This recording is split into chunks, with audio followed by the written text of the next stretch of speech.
আজকের আলোচনায় আমরা আন্তর্জাতিক শান্তি ও কূটনীতির নানা জটিল প্রশ্ন নিয়ে কথা বলবো। ট্রাম্পের উইশ লিস্ট ও ইউক্রেনের দাবির পাশাপাশি এখন প্রশ্ন হচ্ছে, রাশিয়ার শান্তি চুক্তি নিয়ে পুতিনের কি পরিকল্পনা? পুতিন বারংবার ইঙ্গিত দিয়েছেন যে শান্তি আলোচনায় তাদেরও অংশগ্রহণ জরুরি। তিনি বলেন, ইউরোপ শতাব্দী ধরে নিজেদের দাবির পেছনে ঠেলা দিয়েছে, তাই এখন তারা যেন নিজ নিজ ঘরে বসে ভাবেন কিভাবে এই পরিস্থিতিতে পৌঁছাবে। আরও মস্কো ন্যাটোর পূর্ব ইউরোপ থেকে প্রত্যাহারের দাবি তুলছে, যাতে ইউক্রেনকে পশ্চিমা প্রভাব থেকে বিচ্ছিন্ন করে দীর্ঘমেয়াদী প্রভাব বজায় রাখা যায়।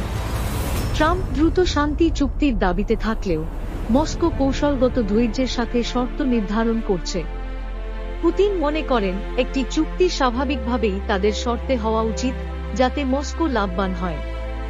এদিকে আন্তর্জাতিক প্রযুক্তি রাজনীতিতেও উত্তেজনা কম নয়। ফ্রান্স ও ভারতের মধ্যে নতুন যুগের সহযোগিতা গড়ে তোলার প্রচেষ্টা চলছে, যেখানে ভারত তার বিশাল প্রকৌশলী ক্ষমতার মাধ্যমে অংশীদারিত্ব বাড়াতে চায়।